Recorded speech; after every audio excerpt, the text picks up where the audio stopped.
Sorry, I can hear the. Okay. We have the pleasure of listening to Lance and Dr. Pepper Trail. Pepper wasn't able to make an in-person virtual meeting, so Dr. Pepper Trail recorded his slides in advance. So we're going to start off with Lance and hear about his work in the Rogue Basin. I'm going to stop sharing my screen and hand it over to you, Lance.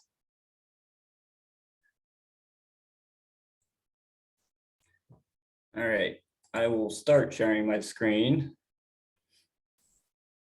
And again, just a quick reminder that you can put your questions into the chat and we will happily circle back to them. I'll be moderating them while Lance is talking and while Pepper's recording is playing. Take it away. All right, can you see my screen? Yes. All right, well, thank you for having me here this evening. The title of my talk is Down Large and Small Wood, the Biological Legacy Guiding Stream Processes. And I work for the Rogue River Watershed Council as a restoration biologist. And I'm just gonna take you through the title of this project, this presentation right now. And the picture on the screen currently is one of our ecological restoration projects in Elk Creek.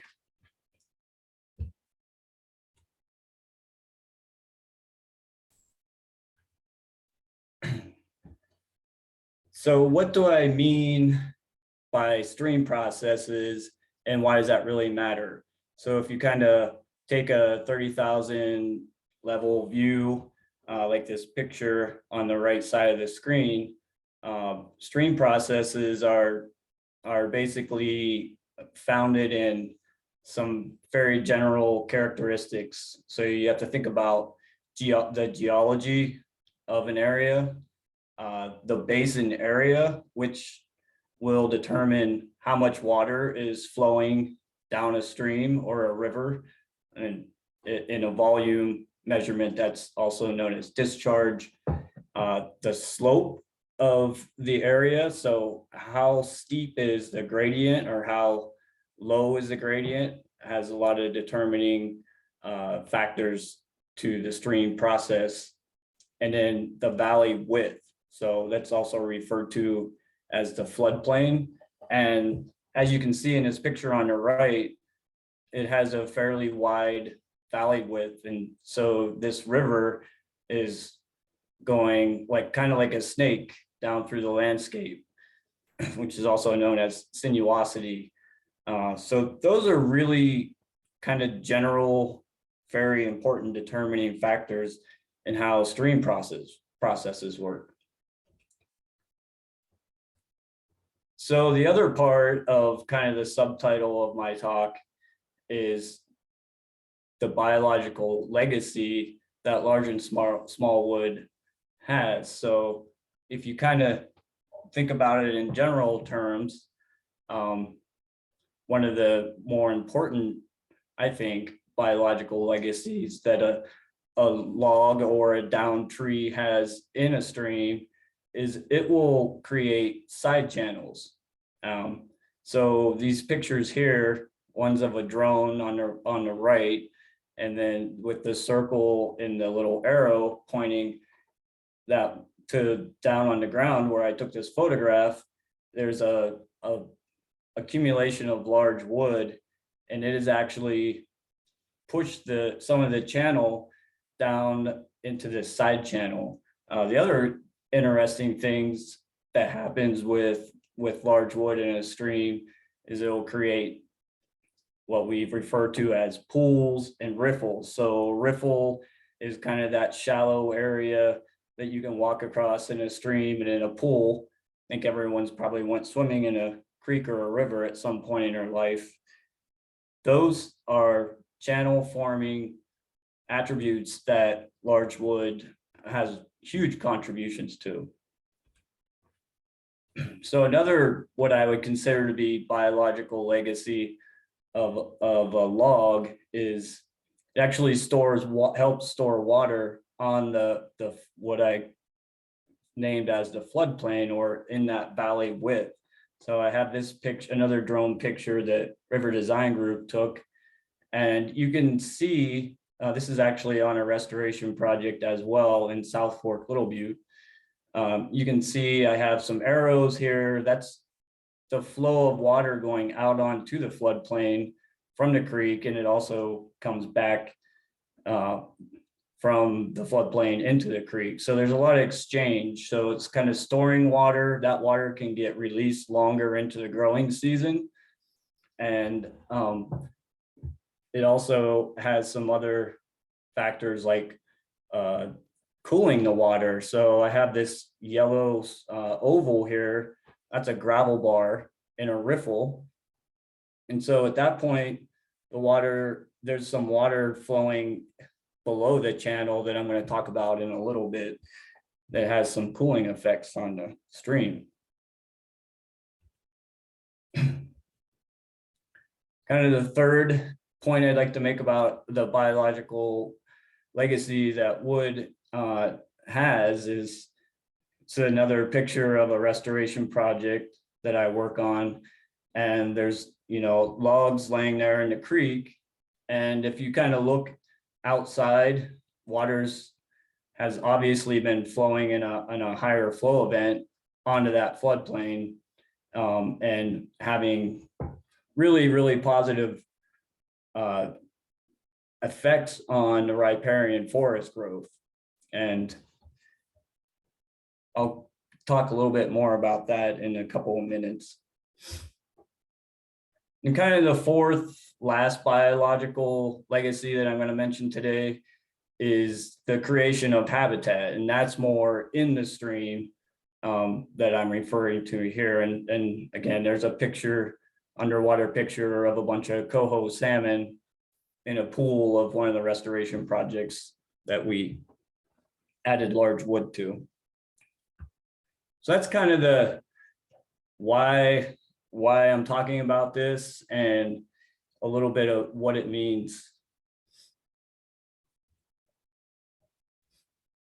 Just before we go any farther, just a couple of definitions. There's a lot of people on here. I'm not sure how much any given person knows about some of the language I'm using already. So, riparian is loosely defined as the plant community along a creek or river.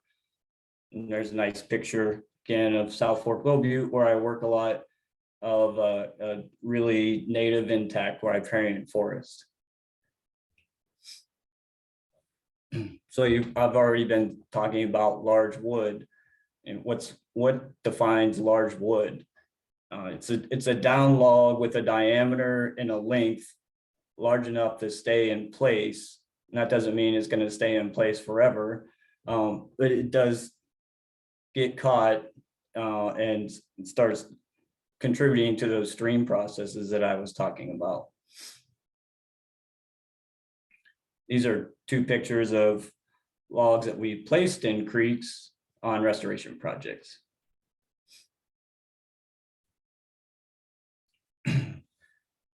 So another thing you're going to hear me talk about in the next couple of slides is the hyporheic zone. And I kind of alluded to that when I was talking about that gravel bar a couple of slides ago, where the water is actually going underneath the stream bed. And that's how it is defined. It's the area under the stream bed where water flows. And not only is there exchange of water between the groundwater, surface water in this hyporheic zone, there's also nutrient exchange. And I have a picture of a stonefly nymph that's, you can see my cursor, it's right here, that's a stonefly. And then this picture down below are larval lamprey. And those two species actually burrow and hang out down here in this hyperrheic zone. So there's actually a lot going on underneath the stream bed that we can't see, and has pretty large effects on some of the conditions in the stream. So I have this slide here because, one, the picture on the left is probably one of the largest cottonwoods, black cottonwoods I've ever seen in my life. It was at least 8 foot in diameter. It was along Crabtree Creek in the South Santiam River. And I just think about how many seeds and leaves and branches that has dropped into the creek, and how that's contributed to many things going on in that particular creek. And then this picture on the right is a really old and ancient Douglas fir that, you know, I think about how many seeds that's dropped in the forest and how many of its offspring are around, you know, in this picture, as well as if you look about, that's probably about 40 or 50 feet up, it has a fire scar that goes all the way, you know, up into the tree. So that tree has seen a lot in its life, and it's probably at least a few hundred years old. I took that picture in the Three Sisters Wilderness up north of here. So not only, you know, trees have very long lives usually, and they contribute a lot to the forest and, you know, habitat and the soil and everything, the ecology of the forest. The other thing is, you know, there's very different species of plants, obviously woody plants. You have like this picture in the upper left-hand corner. These are a lot of shrubs, and shrubs spread around and they get browsed on, and they can increase their population vegetatively and through seeds. So there's a lot of really interesting adaptations that plants have. You know, you look at my cursor, here's a picture of a willow. We actually stake this willow a live stake, and then it sprouts. So it's totally adapted to break. You know, willows like to live along streams, so it'll break off and sprout and start a new entire plant itself. And I just threw in a few pictures here. There's a western hemlock on the right. And then this picture of the water that my coworker Crystal Nichols took is of alder seeds, and alder seeds are actually dropping right now, actually a couple of weeks ago. And so they're spreading themselves through the water. So that's, you know, these are all just really interesting adaptations. So then I go back to thinking about these really large trees that are sometimes growing right along a stream. And I kind of look at it as these trees have a life while they're standing, and then sometimes they'll fall over and they go into a creek, which starts a whole nother, I would say, legacy of their life. And they could last in a creek for, you know, 100 or more years, depending on if they're wet and you kind of become preserved. So this is really what I was going to focus the rest of my talk on, is when a log or a tree falls into the creek, or in some cases, like the work that I do, we intentionally put them there because they have been removed from the system through humans over the last probably 70 years when it was happening mostly. So I'm going to focus the rest of my time on this. So I took a little bit of liberty with PowerPoint and decided to make these little cartoon graphics. So if you just kind of think about this and you took a cross section of the creek here, this is a stream that doesn't have any large wood in it, and you can kind of see the flow is coming down through here. This is the riffle that I mentioned, and this is a pool. It's not a very deep pool because the only reason why it's a pool is because there's some kind of geomorphic attribute. So maybe the ground here, the soil here wasn't as resistant to erosion as it was at this riffle, and so it creates this little pool, and so that's kind of how streams are designed. And so you take and you think about these trees that are standing up beside the creek, and what if a couple of those fell in to the stream? And this is where it really starts, the wood starts acting as a stream process.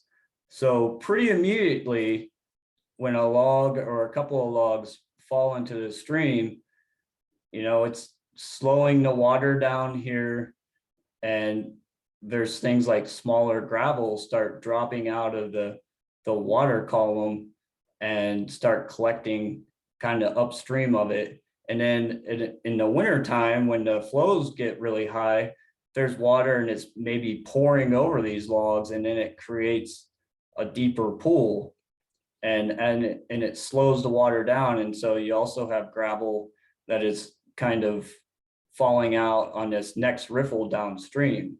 And then again, going back to that hyporheic zone, as wood starts accumulating in a stream, you'll also get a deepening of the hyporheic zone. So you're getting more interaction with the groundwater and below the stream bed than you were without any logs in the creek. So over time, maybe, there's what I was talking about. So you have this riffle with the gravel and the pool that's getting deeper, and then the gravel is starting to accumulate here.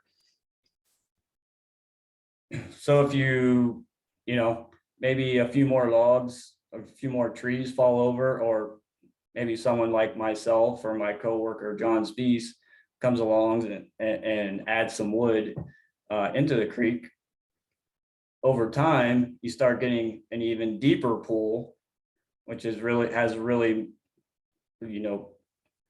advantageous benefits to many species and stream processes. You also start getting a deepening more of the hyporheic zone, and you get these interesting areas. You can see my cursor that starts depositing. So like this deposition that's underneath, what I would consider to be underneath the water, with these bubbles are kind of indicating underwater. You have things like larval lamprey, you're using this sand to burrow into, and then you start getting deposition along behind these logs where the water is not flowing so fast, and so sand has an opportunity to fall out of the water column in a high flow event. And as this matures, this large wood accumulation matures, you also start seeing all of this spawning gravel at what we call the pool tail crest of a pool, and that's where it's shallowing up into this next riffle. This is where salmon spawn and Pacific lamprey spawn. This is really important for our iconic fish species that go out to the ocean and come back, and there's resident fish that also take advantage of these areas. So this last slide I'm going to show you here is kind of like putting the lid back onto my little cartoon cross section of the creek. And so now we're back. We have large wood accumulation in the stream, and there's trees around. And one of the interesting things that, as I observe restoration projects and putting large wood into creeks, is the really cool native plants that start popping up in these depositional areas. And so you have a new forest being recruited in because of this wood is actually creating opportunities for different plant species to start growing. So like here where my cursor is, there's some sand and maybe an Oregon ash or a white alder starts growing there. And then you get little depositional areas where the water's slower. And so here's another, group of trees that are starting to grow because it's slowed the water down. And then you also are having that exchange with the floodplain of groundwater and nutrients between the stream and the floodplain. And one of the really interesting things is that I mentioned at the beginning of my talk is if you get an accumulation that has the ability to, in the winter time, especially to kind of push a little bit of that channel around, it becomes a side channel. And that has many, many benefits to different species of fish and amphibians, and to the forest growth, because you're kind of spreading that water out all over the floodplain, and all of the plant life is really going to have huge benefits from it. I think this last slide, I just circled these as I was talking about them, so you can kind of, if you weren't paying attention to my cursor, these are the native recruitment that happens with large wood being placed in a stream or falling into a stream naturally. So I just wanted to quickly show you what this kind of looks like, not on a crazy cartoon graphic that I drew on PowerPoint, but these are real world examples. So this upper left picture is spawned out salmon, and I actually found this in one of the large wood structures that we built. And you can see along with this carcass, there's all this sand. So there's that deposit that's happening because the water is slowed down, and all this wood and roughness has captured all this sand, and it starts building soil. And then the right upper picture is an Oregon ash that had the opportunity to sprout because this wood has interacted with the bank. And again, in the lower left, these are also ash trees that are popping up. This is a restoration project on Salt Creek, and we place wood in, and this is only, we placed the wood in 2020. So, the recruitment's happening pretty quickly. And this lower right picture is kind of that, again, that depositional. There's wood. This is downstream of the large wood structure that we built. And you can see that there's finer material able to fall out of the water column and start creating interesting features to the channel, like gravel bars. So I quickly wanted to go through one more aspect of what I think is really awesome about large wood is, who loves logs besides the fish? Well, my friend and colleague and contractor, Kyle Strauss, put up a trail camera. This is the pictures you're going to see of the trail camera are actually from this large wood structure right here. So who else is enjoying these logs in the creek? Well, it turns out I've found snakes on logs, Western pond turtles really love to bask on logs. And then this upper right picture is a trail camera that Kyle captured a fox on. River otters, I've found them interacting and swimming around in large wood, catching fish. Frogs take advantage of it. And there's even a picture that Kyle captured of a barred owl who was enjoying the logs. These are some more trail camera pictures from Elk Creek. Captured a picture of a ring-tailed cat, which is pretty awesome. And then, you have the Western gray squirrel who's crossing the creek on the log. and this nice black bear decided to sit around and contemplate why those logs were there, perhaps. And then at nighttime, one of them, could be the same bear or a different bear, decided it was going to use the logs as a jungle gym. So it's pretty neat to see all the different wildlife and birds, and just it's pretty cool to see that they're all using these logs. And then I'll kind of leave it with this last slide. One of the most iconic species of Oregon, it's our state animal, is the American beaver. So I've put in a lot of log structures in my career, and almost every time that we as humans mess around acting like beavers, the beavers come and they really enjoy taking advantage of the logs that we place. So here is a picture of one of the log structures we put in South Fork Little Butte Creek. And I came back not so long after we did that, and the beaver had built a dam just downstream of it. And it was actually burrowing back into this large wood structure. So that's an interesting thing, not only from the perspective of logs and trees falling into streams, creating this long legacy of influencing stream processes, and also all the different species that benefit from it.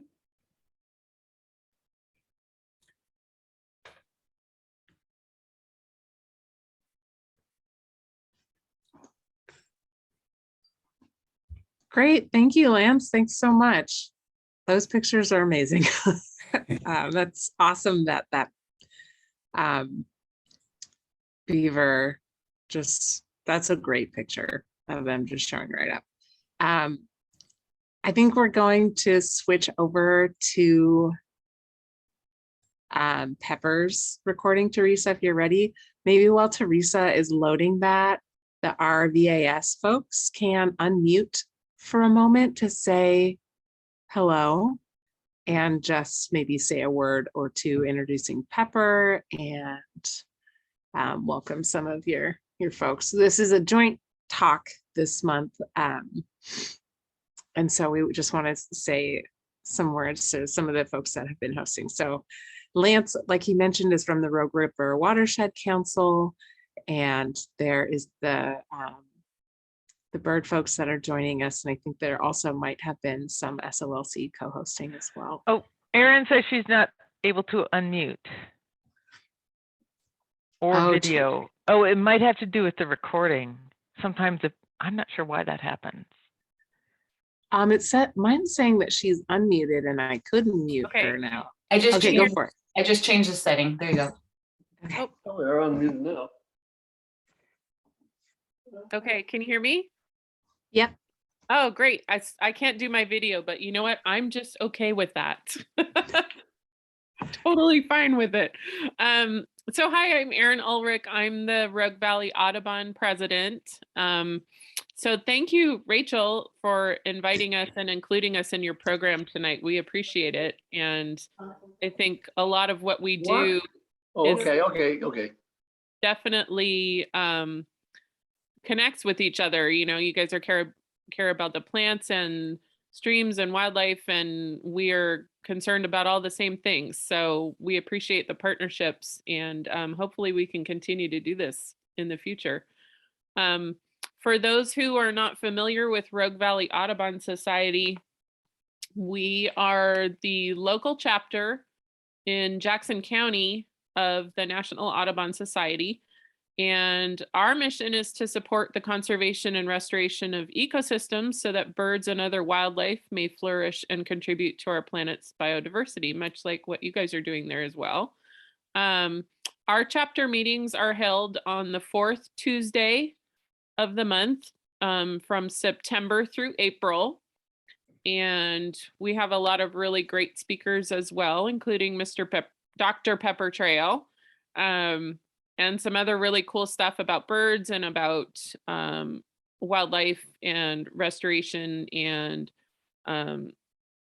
about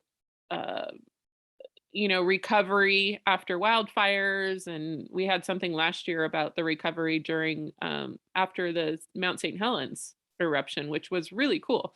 So a lot of really interesting topics that we cover. And if you really are into birds and protecting them and protecting their habitats, we'd love to have you in our organization as well if you're not already. And if you have any questions, go to roguevalley.audubon.org. That's our website. Or you can type in Rogue Valley Audubon Society in the Google and get there just well. And or you can come see me at Wild Birds Unlimited in Medford and you come ask me about our organization. I'd be happy to talk to you. So thanks again for including us. I hope we're all enjoying the program. I know I am. And thanks, Rachel. And we are super happy to have Dr. Pepper Trail as one of our esteemed Audubon members and Conservation Committee chairs. So he's fabulous. I know everyone's going to enjoy his talk. Thanks, Erin. I think Teresa is ready to hit play, and I'll just leave it at that.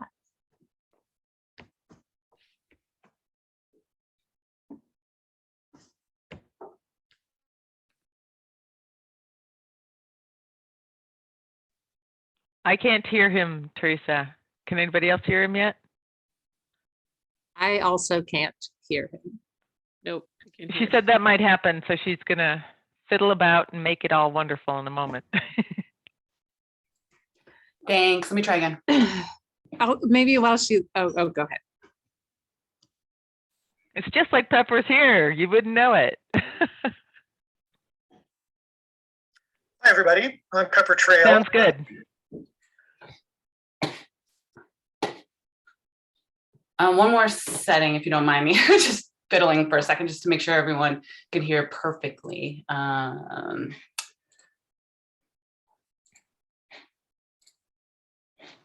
Maybe while Teresa's clicking, also, I just want to thank Christy Mergenthaler for suggesting this collaboration. She, I don't know if she is here this evening, but she's the mastermind. She's here. She is? Oh my God, what a Mhm. super trooper. Holy cow. Okay, I'll mute though now.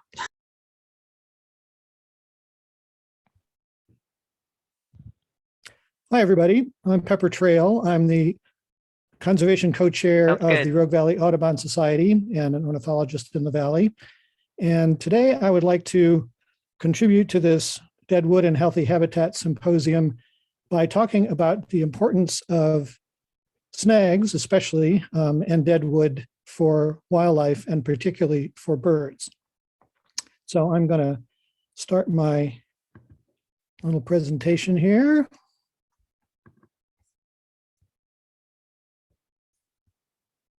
And get it going. Okay, so the title of this talk is The Importance of Snags to Oregon's Cavity Nesting Birds.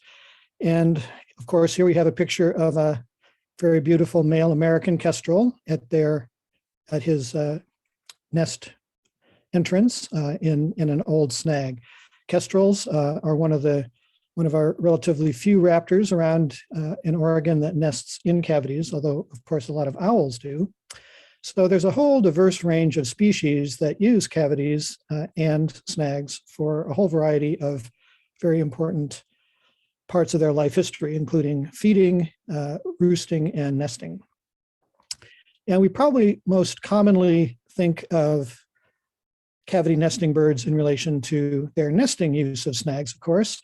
This is a great photo of an oak titmouse inspecting a cavity. This was a photo by Frank Laspaluto, who many of you probably know, great photographer and birder. And I'm not sure if this was an actually in-use nest cavity of this species, but they do always nest in cavities. And this is an example of one of the many cavity nesting species that does not make cavities. You can see that chickadee-like beak that the titmouse has is very effective at foraging for the food that it wants, but it's not effective at drilling holes in dead wood. So many cavity nesting birds are dependent on woodpeckers to make cavities for them, or natural cavities that form when limbs break off and other injuries happen to a tree, which create cavities. And here's another example, perhaps a less expected one. This is another of Frank's great pictures, and this is a northern spotted owl. Many northern spotted owls nest in mistletoe brooms and broken snags, but some of them actually nest inside cavities in snags, and this was one that Frank photographed a few years ago.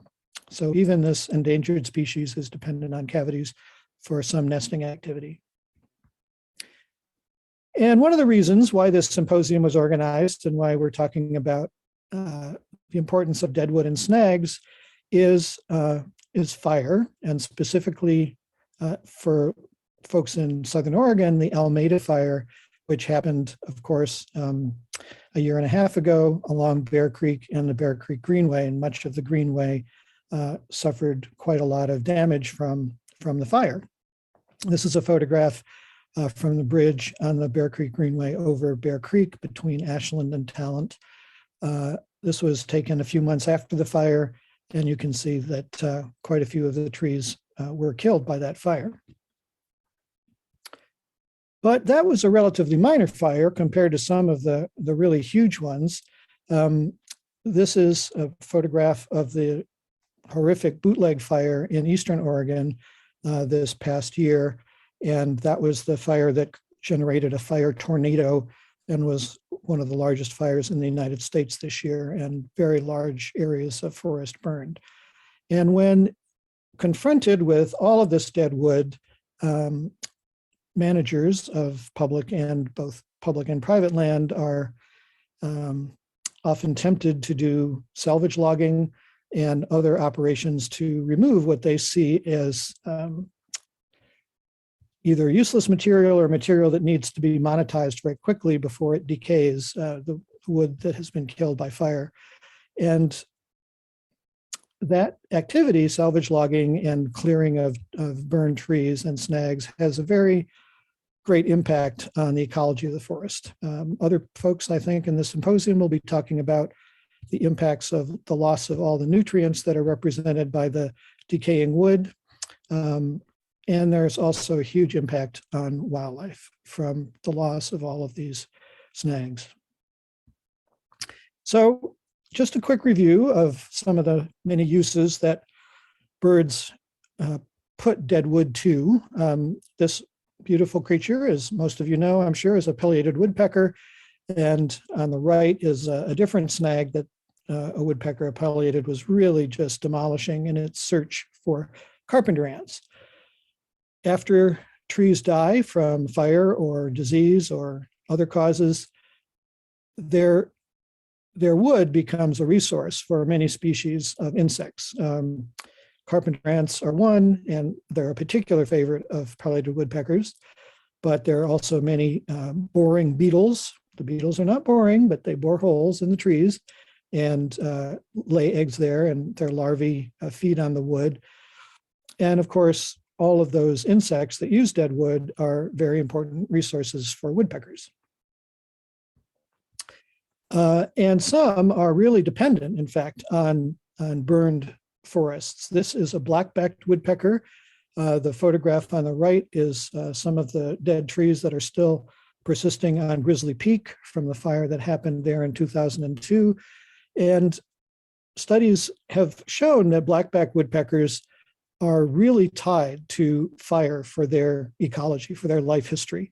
And they can detect fires, forest fires, from great distances and relocate into recently burned areas, occupy those burned forests for anywhere from 3 to 5 years following the fire, which is when those trees are being most actively used by insects, and exploit that fairly temporary but very rich resource by feeding on the insects in those burned forests. And then when the life cycle of the snags moves past the time that is optimal for insects, the black-backed woodpeckers move to other areas which have also been recently burned. So they sort of follow fire around the landscape.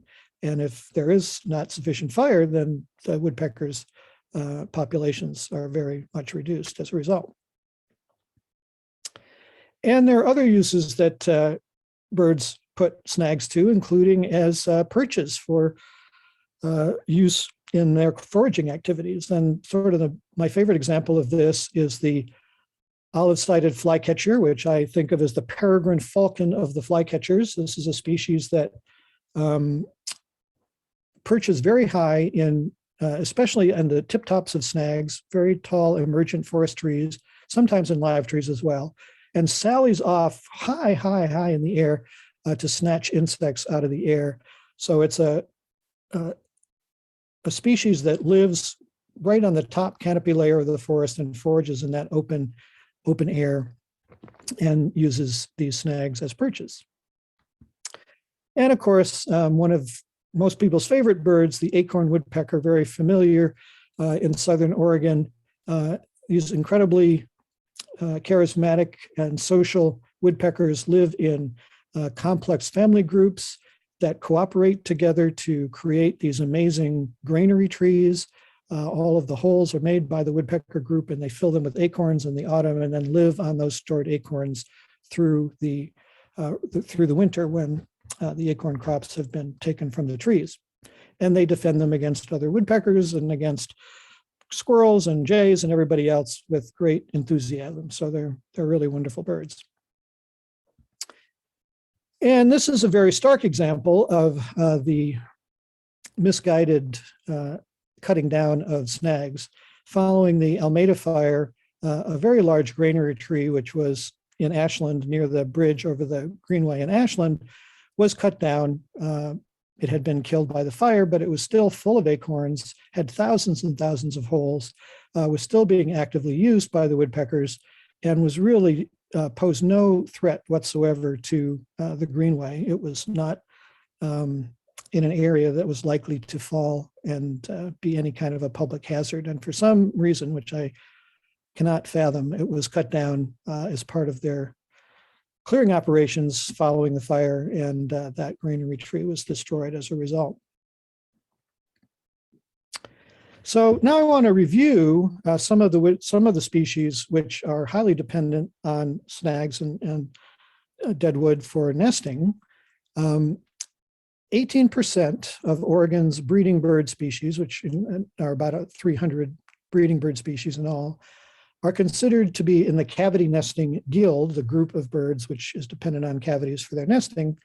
So 300 species is more like the total number. 31 of the 122, okay, let's try this again. 31 of the 172 Oregon breeding bird species with adequate breeding bird survey data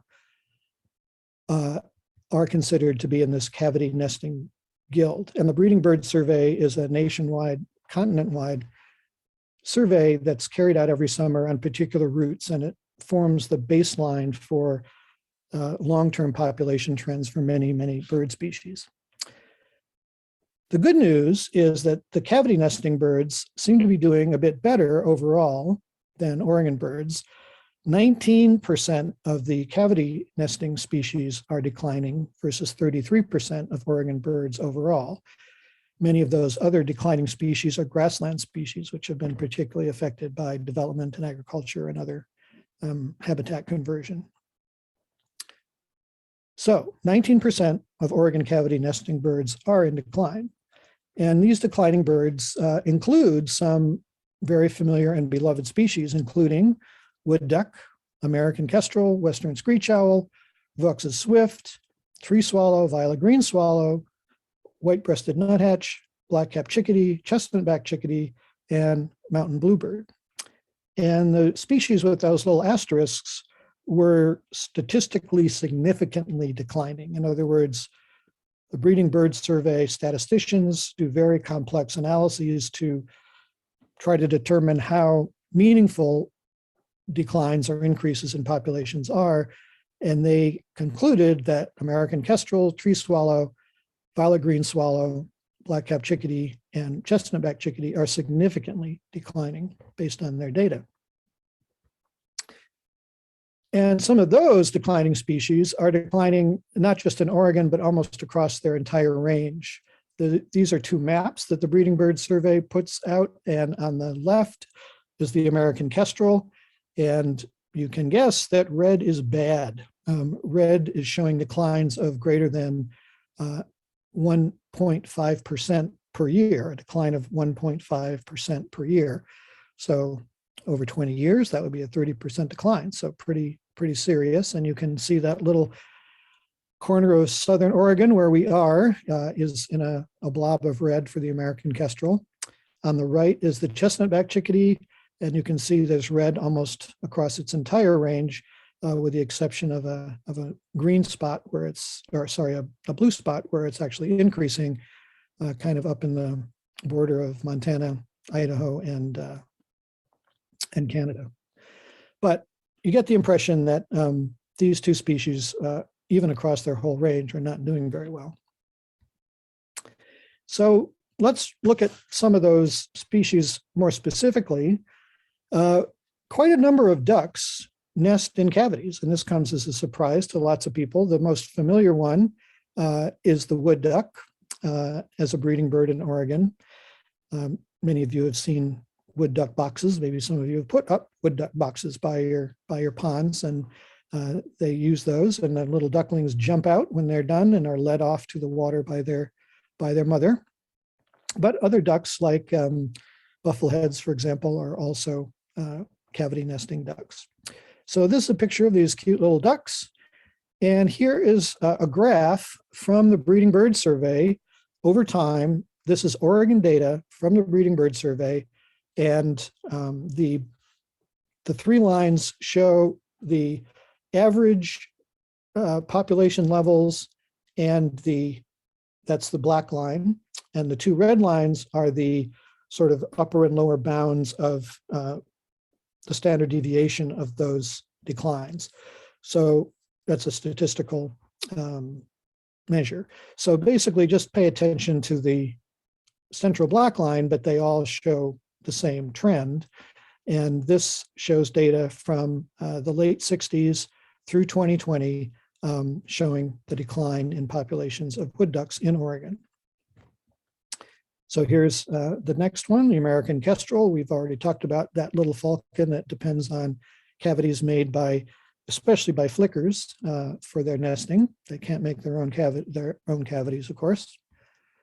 And you can see the American Kestrel, that was one of the species that was significantly declining, and you can see it's quite a severe decline, a steady decline, and an ongoing one. So this is a species that we're definitely quite concerned about, and the loss of snags is perhaps one of the factors that contributes to its decline. Then the tree swallow. Tree swallows do fortunately take readily to bird nesting boxes. So if you put out nesting boxes, especially if you've got water around you, you will very likely attract nesting tree swallows, which is great. They're very good mosquito catchers and will help keep your patio free of mosquitoes if you have some nesting around your house. But they are also declining in Oregon. Even though they remain a common bird, they're much less common than they used to be. The white-breasted nuthatch is another species which is dependent on cavities made by woodpeckers. We have a subspecies, a slender-billed nuthatch in Oregon, which is a subspecies of the white-breasted nuthatch, which is declining quite seriously, especially in the Willamette Valley. And you can see, here's that graph again from the Breeding Bird Survey, showing very sharp declines through the late 90s, and then a bit of a recovery since 2000, but still greatly reduced population levels from what they were in the late 60s. And the chestnut-back chickadee, all of our chickadee species, which includes the oak titmouse in that family of the chickadees, all four of them depend on cavities for nesting. And the chestnut-back chickadee is the one that is most restricted in its habitat preferences. It likes sort of mixed Douglas fir hardwood forest, and it has been declining, as has its very familiar and close relative, the black-capped chickadee, which remains a common species, of course, but definitely is declining. You can see here the levels of the population is now about half of what it was in the late 60s. And I think this is the last example, the mountain bluebird, one of our most beautiful birds with this amazing sky blue plumage on the males, is another species which sharply declined through the 60s and 70s, and since then has sort of continued at quite a low level. And another species which is, of course, cavity dependent for its nesting.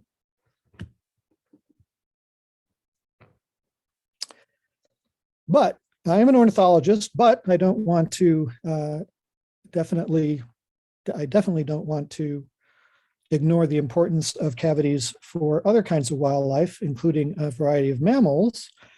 Now, if we were doing this live and you were sitting in a nice room with me giving this talk, I would ask, who knows what this is? And I'm sure many of you would chorus back, it's a fisher. And you'd be completely correct, of course. This is that large member of the weasel family, the Pacific fisher. And they are a cavity-dependent species for their den sites, as we'll see in just a minute. But there are also other species which are quite familiar, including a number of bats, particularly the fringed myotis bat, pictured here on the left, which is a species that is highly dependent on tree snags in Oregon for roosting sites, and the flying squirrel.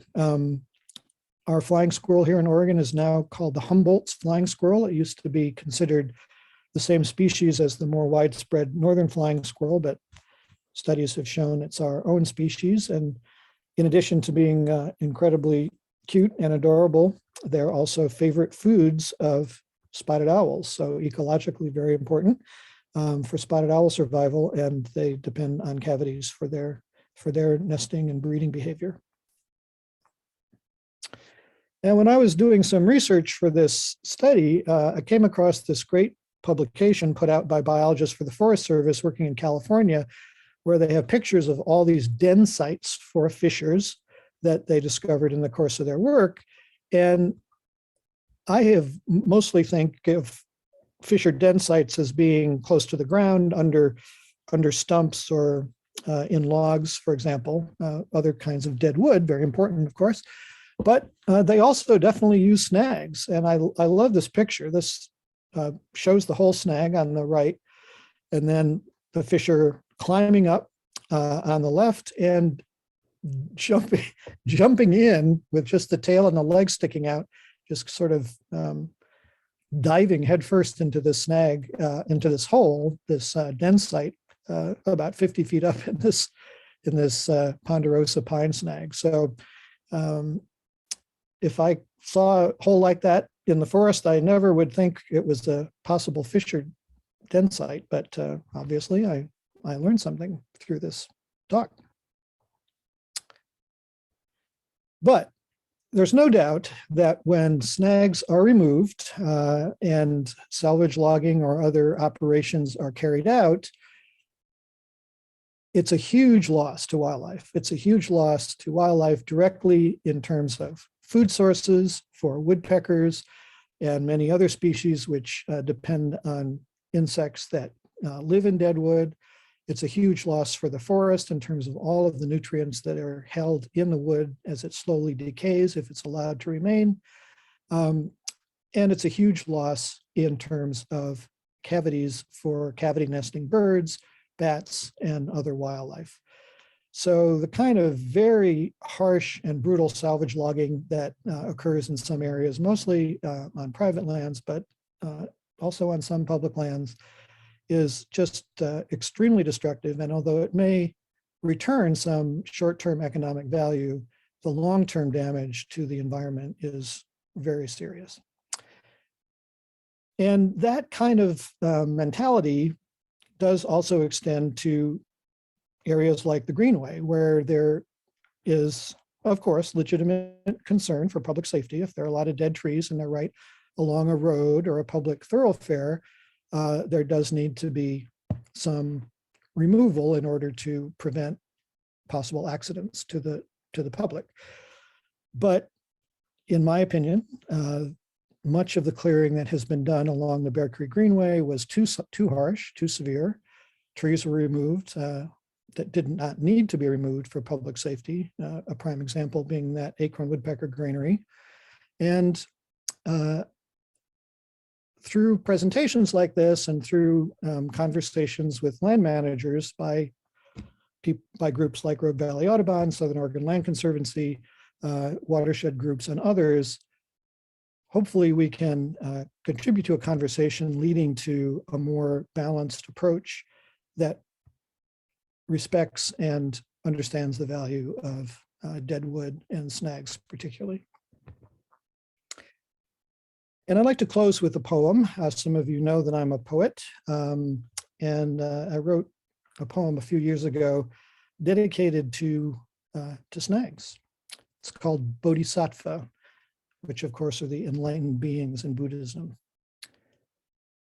Bodhisattva, pine of the mountain forest, for centuries you were the world for the fleeting beings, the fungi, insects, and birds who lived upon you. For decades you stood as a snag, as the ants made within you a city doomed to be destroyed by woodpeckers wildly crying as they worked their destruction. Finally, you fell, and for long years you have been melting into the soil until today, scattered rusty bits of wood strewn across your mounded, fertile grave are the last sign of your long and blessed life. Bodhisattva. Well, thanks for your attention, everybody. I'm sorry I couldn't be there to give this live, but I'm going to be out of the country when the symposium happens. So hopefully this presentation will give you some idea of the importance of snags and deadwood generally for birds and other wildlife. Thanks so much.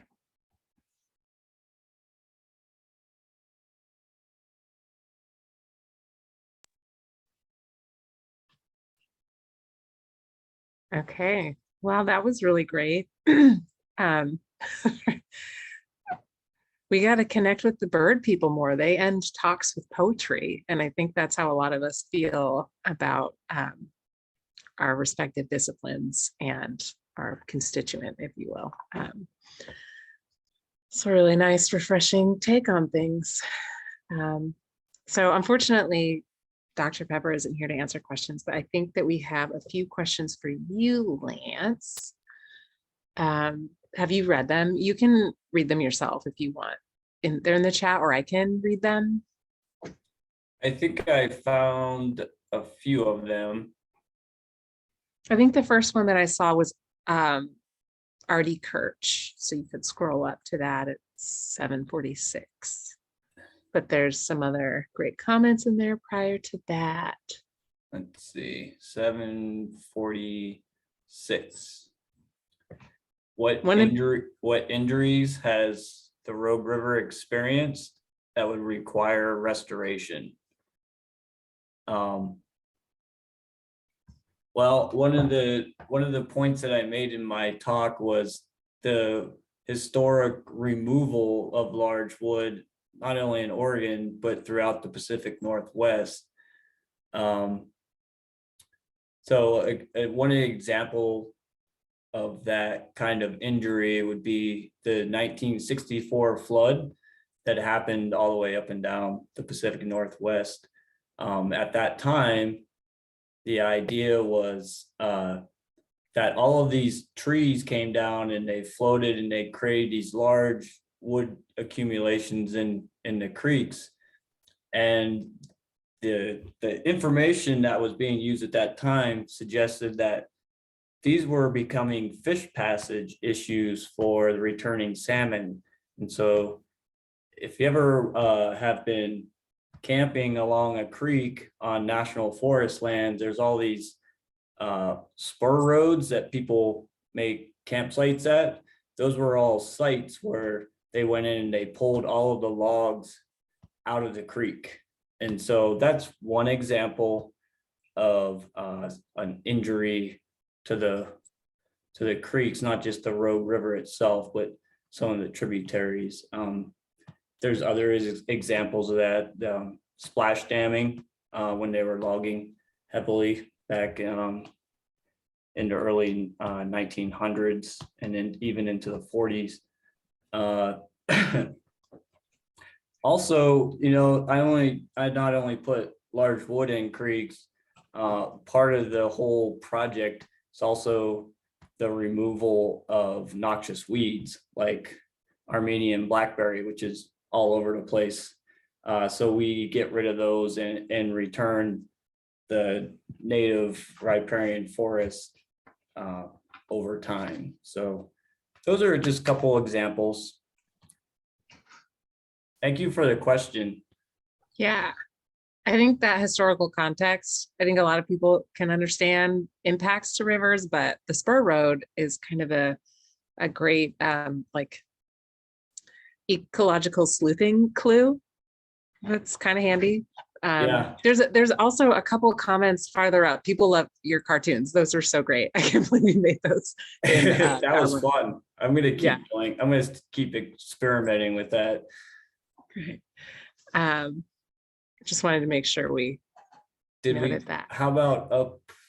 And then Lois Watson asks, how do you balance leaving dead trees for birds and animals versus clearing out some percent of dead trees prior to fires for Firewise protection? So say you live on an area close to riparian zones.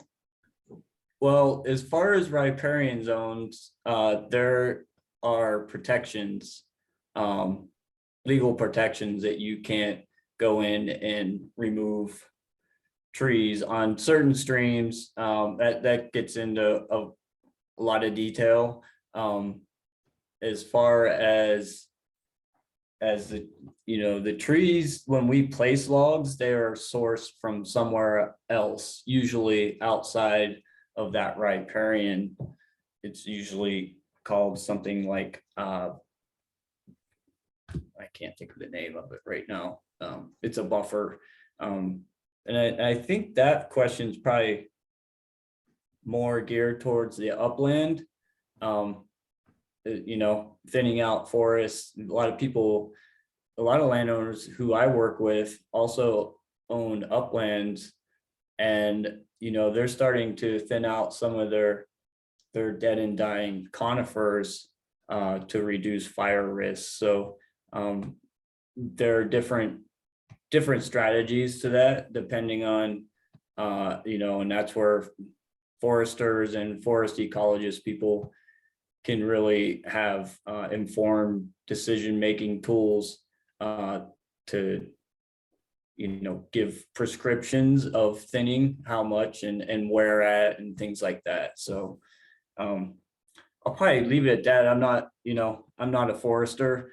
I know enough to answer a question like that, but there's also the aspect of removing conifers for oak restoration.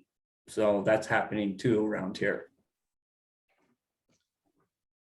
Yeah, I think after the fires, there's been some speculation about how native riparian plants burn differently from blackberry thickets and other, compositions. If it's a conifer forest, the composition, it's difficult for, I think, ecologists to sort out, let alone a private landowner. And so, yeah, it would be maybe a great tool to have some kind of public prescriptions that was very species specific. That's a really good point, Vanessa. And that kind of goes to with what I was talking about with how large wood really starts influencing groundwater and floodplains, because if the ground is wetter, guess what? It's not going to burn as hot or maybe burn at all. So that's a really good point. Thank you for bringing that up. Yeah. My question that was next was just asking about whether or not you have any observations of specific impacts to lamprey after reintroducing wood into a system. I feel like it's an understudied species that's super interesting. And yeah. I actually, at Oregon State, I was a research assistant, and I was doing Pacific lamprey research up in the Willamette before I moved down here. And so I know a little bit about that, quite a bit about that, the Brook Lamprey, which they don't live in the rogue, but they're up in the Willamette, and they're kind of the resident freshwater. And then there's the Pacific lamprey that goes out to the ocean and comes back, anadromous. And so as I was kind of going through my talk, you notice I focus a lot on stream processes. And so you'll hear me say, if anyone knows me, that if you restore the process, then the biology follows. And so placing large wood and creating those depositional areas for the larval lamprey to burrow in is really important. And also that spawning gravel that I just described, Pacific lamprey spawn in the same areas as salmon and steelhead do. So totally beneficial to Pacific lamprey, placing logs in streams and having natural wood falling into creeks and leaving it there. Great. I guess I just real quick, I think those are the questions. Christina Lefevre has a great comment. She is mentioning that 30% of bee species are cavity nesters, which I did not know are common. Mason bees and leafcutter bees, both solitary bees that lay 30 eggs in a lifetime on one female, are just two examples. They use pre-drilled holes in old dead wood. And the fires must have been very impactful to those species too. That's fascinating. To have the pollinator people representing in the cavity world. That's really cool. Artie Kirch says, thank you for answering their question. And Elizabeth Shapiro says, is there a link to rewatch this? There will be a posting of this recording in the future. I guess I want to invite people to to turn on their videos and chat about any bird questions. Unfortunately, Pepper isn't able to be here with us, but I suspect there are a lot of knowledgeable bird folks in the audience. And so I think now is a great time as we're getting through the comments, and I think we've worked through most of the questions. Now's the time to chat. We also have been here for a while, so don't feel obligated to stay, folks, if you have dinner getting cold or something. But yeah, thank you again, Lance, so much for your talk. I think it's always hard to explain fluvial geomorphology in layman's terms, so great job. Thank you so much. In 15 minutes, yeah. Yeah, go, 15 minutes or less, go. So thank you so much. I appreciate the invitation. It's my pleasure, and I look forward to more conversations. Yeah, if people